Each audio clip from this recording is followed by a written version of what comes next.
Doctor صاحب آپ پاکستان کے سب سے اعلیٰ ترین منصب پر قائم رہے ہیں. ہمارے یہاں پر دو چیزیں ہیں آج تک کلیئر نہیں ہوئی اور وہ ہیں عمران خان اور موجودہ آرمی چیف کے حوالے سے, اور شاید آپ کو بھی بہت ساری باتوں کا علم ہے.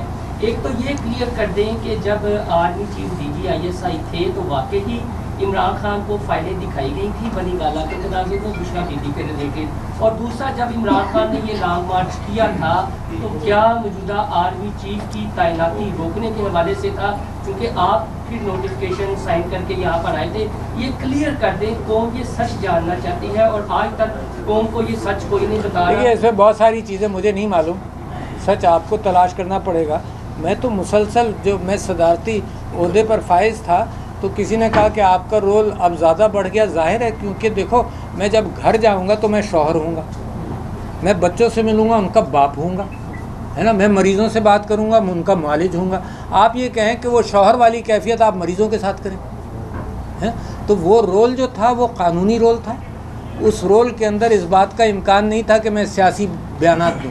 میں نے احتیاط کی اس کے اندر, اور میں نے وہ اس رول کے اعتبار سے, آئین کے اعتبار سے میں نے حق ادا کرنے کی کوشش کی ہے. اب جو میں رول اپنے لیے سمجھتا ہوں, یہ میں خود ہی تلاش کر رہا ہوں نا رول, میں اپنے لیے یہ سمجھتا ہوں کہ میرا جیسے آپ سب کا فرض بنتا ہے کہ راستہ تلاش کریں, اور وہ میں راستہ تلاش کر رہا ہوں. میں میڈیا والوں علی صاحب یہ بتائیے گا کہ آپ کہہ رہے ہیں کہ میں راستے تلاش کر رہے ہیں, بڑی اچھی بات ہے. جب آپ کے پاس بہت زیادہ ڈائمنشن تھی, بڑے راستے کھلے تھے, آپ کے پاس اختیار بھی تھا, یہ بار بار سوال ہوتا رہے گا آپ سے. میں اب نیچے بھی تھا تو وہاں پر بھی لوگ ڈسکس کر رہے تھے کہ اب ایکٹیو ہو رہے ہیں الوی صاحب, اس وقت کیوں نہیں ایکٹیو ہوئے؟ اس وقت آپ خان صاحب سے ملنے کیوں نہیں گئے یا ملاقات نہیں کر رہے؟ اور اب سوال میرا یہ ہے کہ اب خان صاحب سے اب جب آپ ملے ہیں تو کیا انہوں نے لائن آف ایکشن آپ کو دی ہے کہ اب آپ نے کرنا کیا؟ میں نے آپ سے کہا, میں نے سوال کا جواب دیا کہ جو میرا رول تھا وہ آئینی رول تھا, ہے نا. اس آئینی رول کے اندر میں نے کئی جگہ پر کہا کہ میں سر کے بل بھی کھڑا ہو گیا کہ میں جوڑوں. اتفاق سے ناکام ہوا, میری ذات کی بات ہوگی, میں لوگوں کو کنونس نہیں کر سکا, مگر جوڑ نہیں سکا. مگر اس کا مطلب یہ نہیں کہ میں کوشش چھوڑ دوں. تو لہٰذا جب میں اس رول سے باہر آیا ہوں تو میں ایک پاکستان کے خوددار سٹیزن کے طور پر وہی بات کر رہا ہوں کہ رول کہ قوم کو جوڑے بغیر نہ معیشت بہتر ہوگی نہ قوم بہتر ہوگی. اور اگر یہ کم علمی کی بات ہے کہ یہ سمجھا جائے کہ جی معیشت بہتر کر لیں گے اور یہ ہوگا, تو لہٰذا میں کوششیں جاری ہیں. ڈاکٹر صاحب یہ بتائیں کہ آپ کی عمران خان سے جو ملاقات ہوئی ہے اس میں کیا انہوں نے آپ کو اسٹیبلشمنٹ سے بات چیت کرنے کے لیے کہا ہے؟ آپ کو پہلے بھی اسٹیبلشمنٹ سے بات چیت کرنے کے لیے کہا گیا تھا, اس میں تو آپ ناکام ہوئے تھے, اور اب آپ کو کیا کامیابی مل جائے گی؟ مجھے معلوم نہیں, دنیا میں زندگی میں آپ لوگوں نے بہت ساری کوششیں کی ہوں گی, اس میں ناکام بھی ہوں گے. آپ میں بہت سارے اینکر بننا چاہتے ہوں گے شاید, مثال کے طور پر.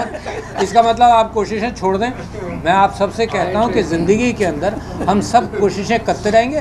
مجھے میری ناکامی یہ ہے کہ میں ناکامی کو ایکسیپٹ کر لوں اور کوشش نہیں کروں. تو میں کوشش جاری رکھے ہوئے ہوں. اس پر امکانات کے اعتبار سے آپ فگر لگا سکتے ہیں کہ میں کامیاب ہوں گا یا نہیں ہوں گا.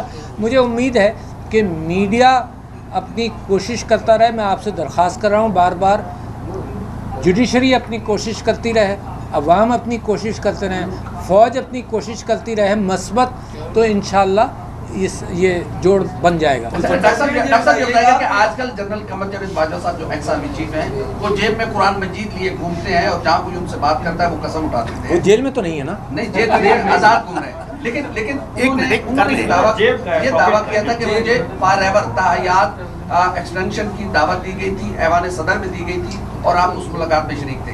وہ سچ کیا ہے, یہ ٹروتھ عوام کے سامنے رکھتے ہیں. آخری سوال آپ کا.